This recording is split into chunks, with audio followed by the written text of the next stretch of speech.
Assalamualaikum warahmatullahi wabarakatuh. Baiklah anak-anakku sekalian, kita lanjutkan pembahasan kita, melanjutkan yang telah lalu, minggu yang lalu, di antaranya mengenai pembagian hadis doib yang kemarin itu, yakni doib dari sisi sanad atau dari sisi pembawa hadis. Kemarin sudah dijelaskan, namun tidak ada salahnya Ustadz akan mengulang kembali supaya lebih dipahami oleh kalian.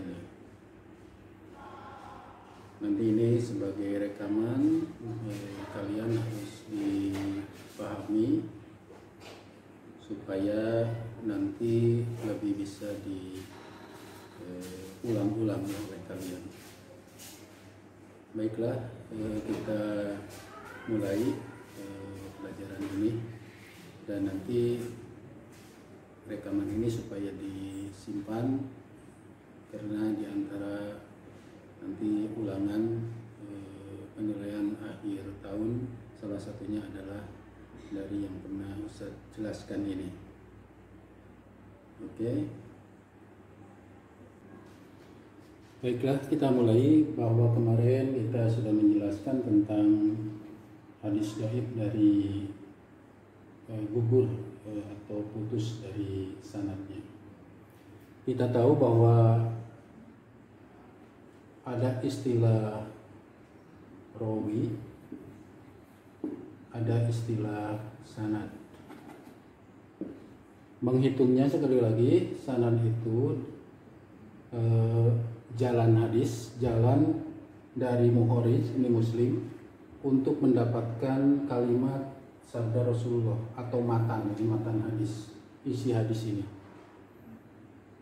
Nah, jalan Imam Muslim untuk mendapatkan hadis ini, sabda Rasulullah, itu melalui jalan. Jalannya melalui Abdullah bin Humaid, kemudian Abdullah bin Humaid dari sini, kemudian Abu Asim ke sini, Abu Jubair ke sini, Abu Jurayh ke sini, dan Abu Jubair ke sini.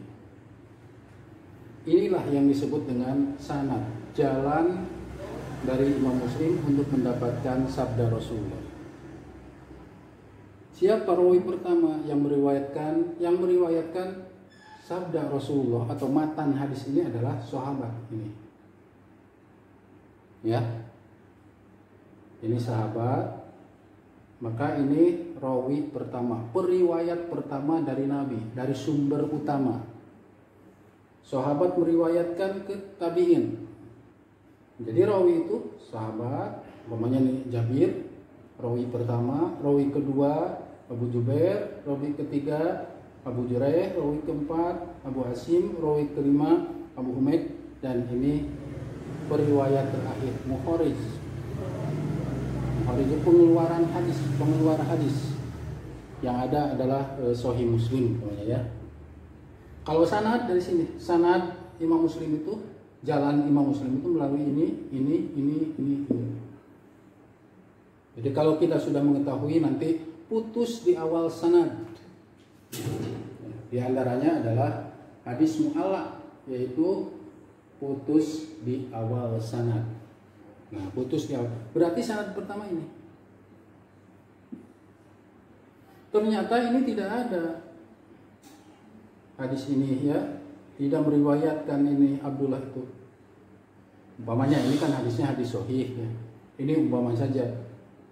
Muslim ketika menyebut, ternyata ini tidak ada. Dia langsung ke sini. Padahal umpamanya, ya, seharusnya melalui jalur satu lagi, ya.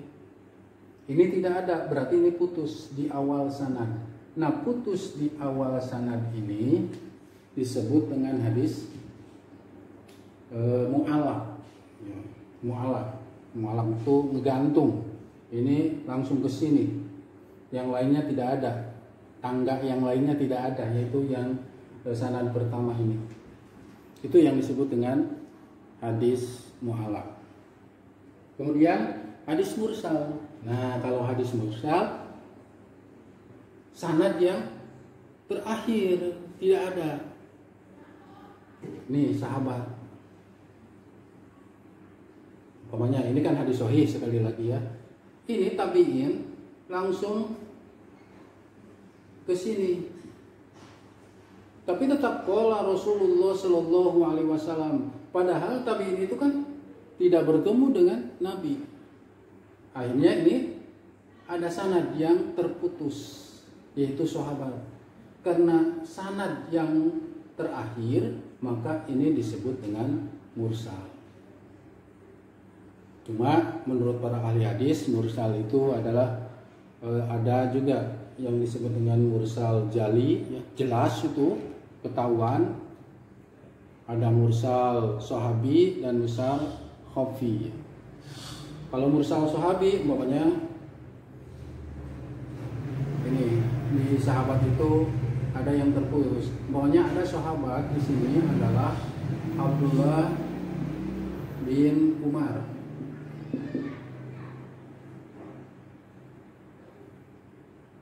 Kata Abdullah bin Umar, qala Rasulullah sallallahu alaihi wasallam. Tabi'in tetap dari sini. Padahal setelah diteliti, Abdullah bin Umar ini waktu itu masih kecil. Bisa masih kecil, atau kalau sahabat yang sudah besar itu, sudah dewasa itu, masuk Islamnya belakangan.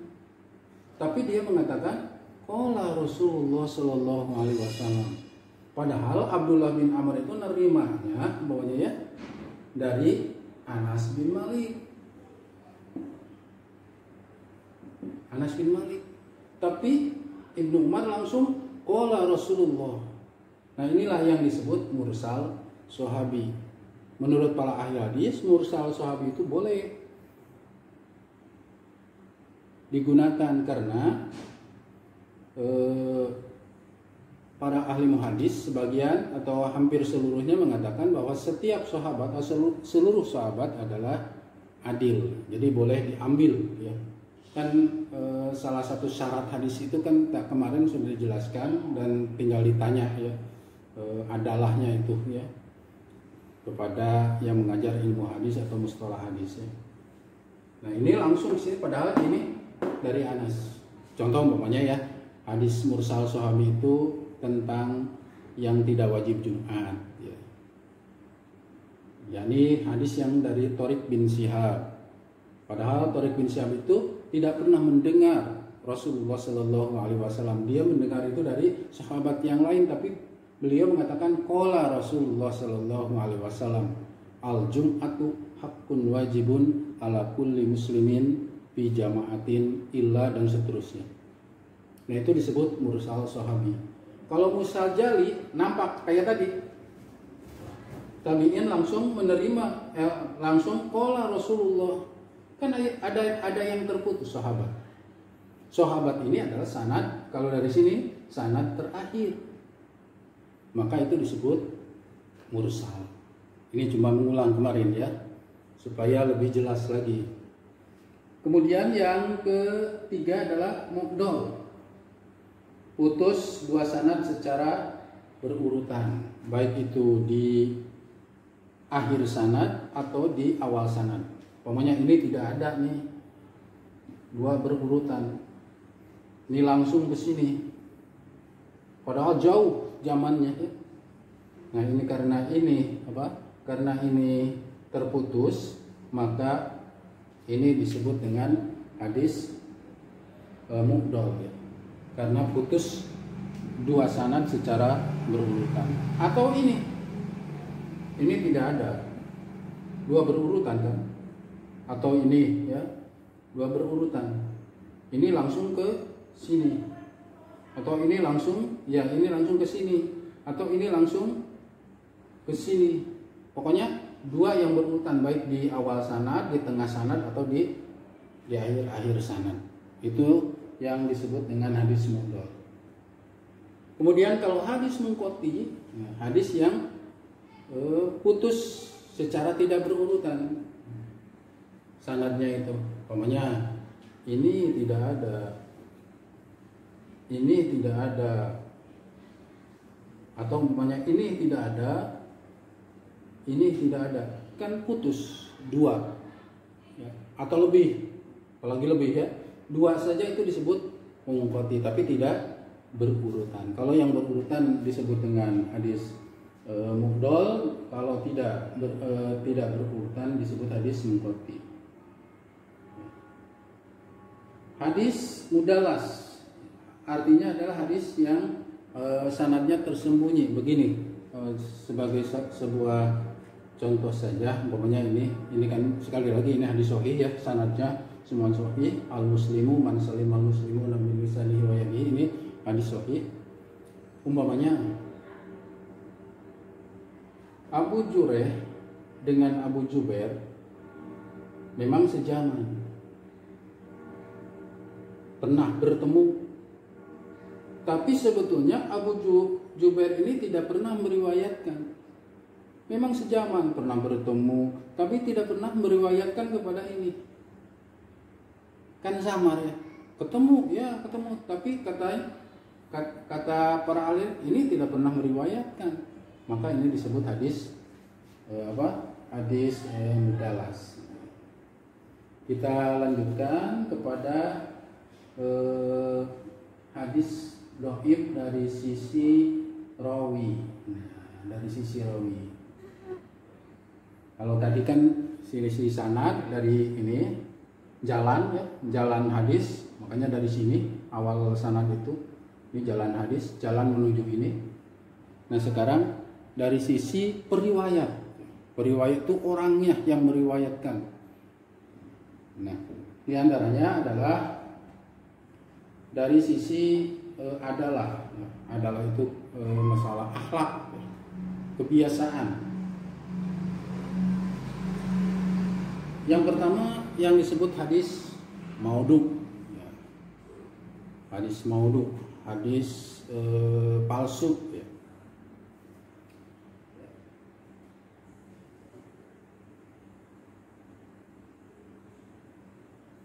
Hadis maudhu adalah hadis bikinan lah, gitulah, hadis bikinan. Qala Rasulullah sallallahu alaihi wasallam, kata umumnya ya dalam hadis itu ya, qala Rasulullah, padahal Rasulullah tidak pernah bersabda, itu adalah hadis maudhu, hadis palsu ya. Kemudian hadis yang kedua hadis mungkar karena pelupa. Nah, hadis mungkar itu dari sisi rawinya. Nah, kalau tadi kan hadis maudhu itu karena pendusta ya, rawinya, umpamanya ini pendusta nih, rawi ini. Tapi ini contoh saja, ini pendusta. Karena ada rawi yang meriwayatkan hadis ini, yang meriwayatkan itu langsung ke bawah ya. Periwayatnya ini, periwayat kalau ini ke sini, ini ke sini, ini rawi. Meriwayatkan ke sini, meriwayatkan ke sini, meriwayatkan ke sini, kalau sanad ya ini jalan hadis. Nah, karena ada seorang pendusta, maka disebut hadis maudhu. Tapi kalau umpamanya hadisnya hadis tertuduh dusta, dalam ilmu hadis itu tertuduh saja tidak bisa tidak bisa dipakai. Ini tertuduh dusta namanya.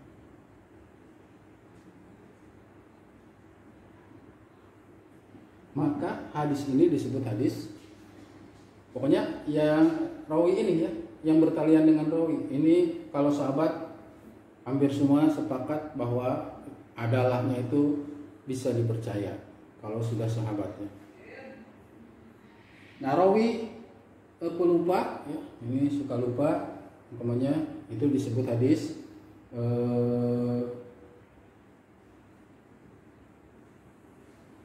hadis tadi tertuduh dusta ya, tertuduh dusta itu disebut hadis hadis matruk ya, bukan mungkar ya. Tertuduh dusta ini disebut hadis matruk jika rawinya ada yang tertuduh dusta.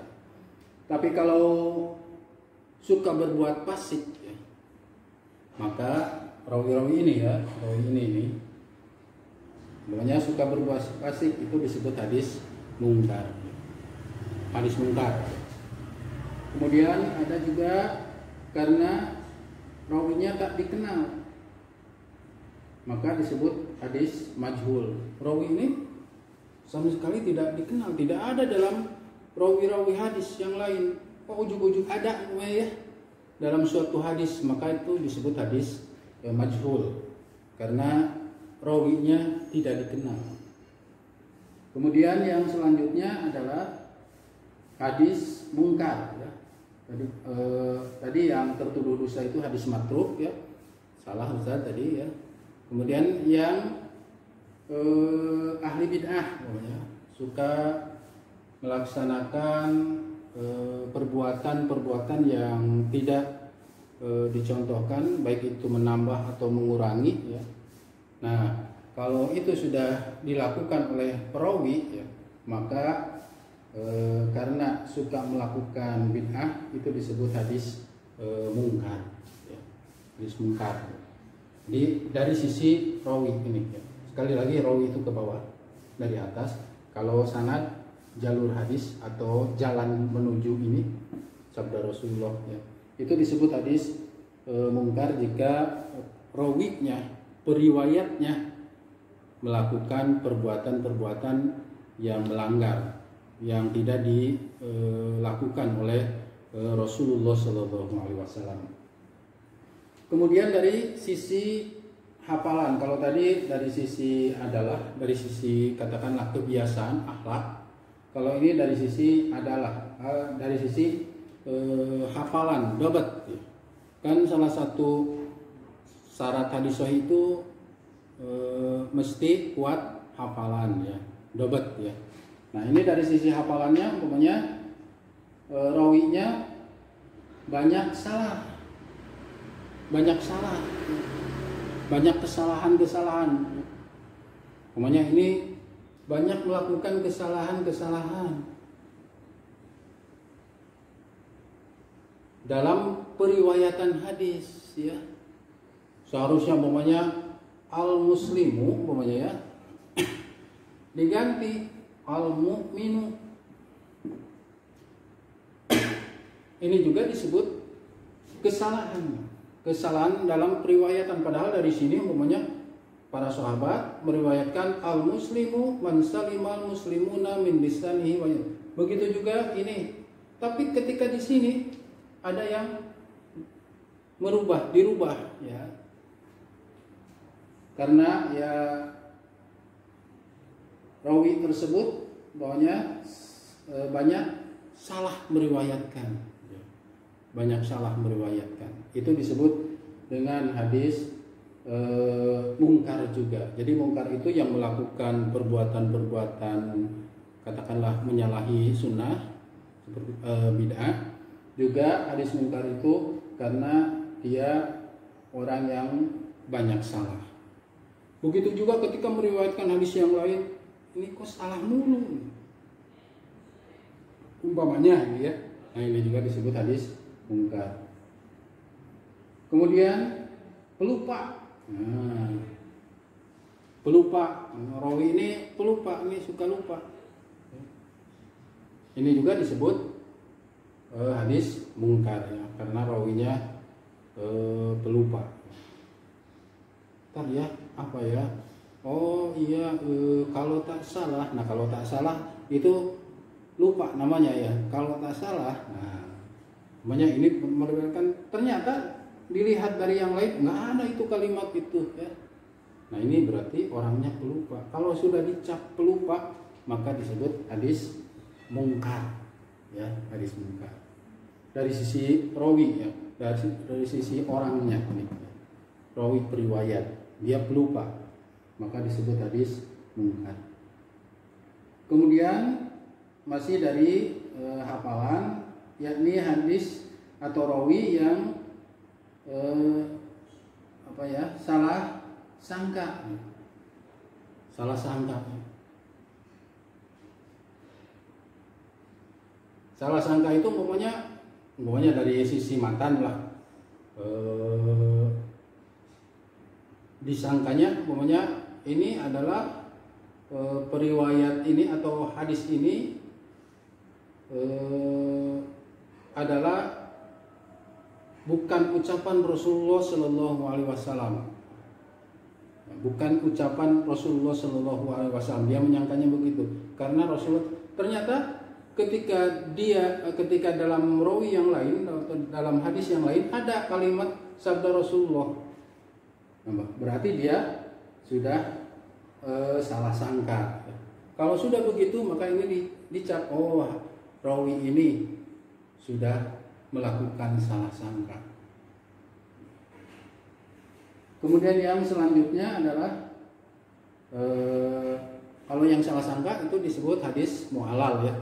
Coba lihat yang pernah Ustaz berikan atau lihat di buku Masailul Fiqhiyah Muta'aridah yang difotokopi kalian atau yang punya kalian ya, di halaman 40-an 43 Ustaz sengaja merangkum, di situ diberikan. Coba dilihat lagi hadis mu'allal ya. Kemudian ada juga hadis yang menyalahi rawi lain, hadis yang lain. Maka ini disebut dengan hadis mudraj ya, menyalahi hadis yang lain ya. Atau bisa disebut hadis maklub. Maklub itu tertukar ya. Seharusnya ya tadi ya, seharusnya umpamanya sujud itu ya, nah ini ya, sujud itu harus meletakkan tangan dulu sebelum lutut. Dalam hadis yang lain mesti lutut dulu sebelum tangan. Nah mungkin ini disebut maklub, terbalik. Di satu sisi hadis tangan dulu, di sisi lain lutut dulu. Nah maka itu disebut hadis maklub ya. Maklub atau mudraj ya, maklub tertukar ya, tertukar. Makanya kalau tidak ada hadis yang lain maka ditangguhkan itu. Ternyata ada hadis yang lebih sahih bahwa itu adalah lutut dulu ketika mau sujud ya. Nah yang hadis yang lutut dulu ini tangan dulu, nah itu disebut hadis maklub. Pokoknya dalam riwayat Abu Dawud pokoknya tangan dulu, tapi dalam riwayat yang lain lutut dulu, nah itu disebut hadis maklub ya, atau dengan hadis mutorib itu goncang. Seperti halnya pokoknya ada kegoncangan, hadis mutorib itu seperti riwayat Anas bin Malik ya. Anas bin Malik mengatakan la yaqra'u bismillahirrahmanirrahim, tidak membaca bismillahirrahmanirrahim ketika dalam sholat membaca Fatihah. Di hadis yang lain yusirruna bismillahirrahmanirrahim, mensirkan bismillahirrahmanirrahim. Itu sudah dua ya, berbeda kalimatnya. Kemudian di hadis yang lain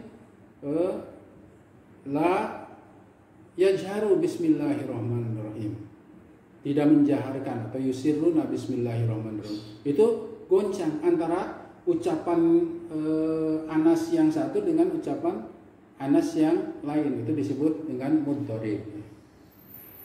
Kemudian rawi jelek hafalan, itu disebut hadis sad, hafalannya jelek ya. Hafalannya jelek ya, salah mulu ya hafalannya.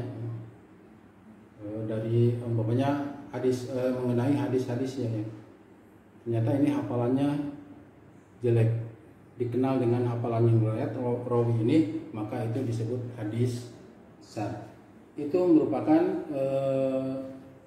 hadis-hadis dhaif, baik dari sisi sanad ataupun dari sisi rawi ya.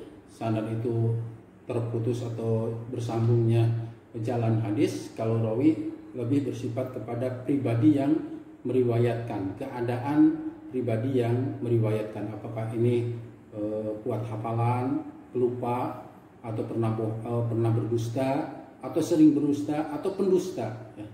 Maka itu disebut juga hadis dhaif. Cuma bagiannya ada hadis maudhu, ada hadis makruh, ada hadis mungkar, ada hadis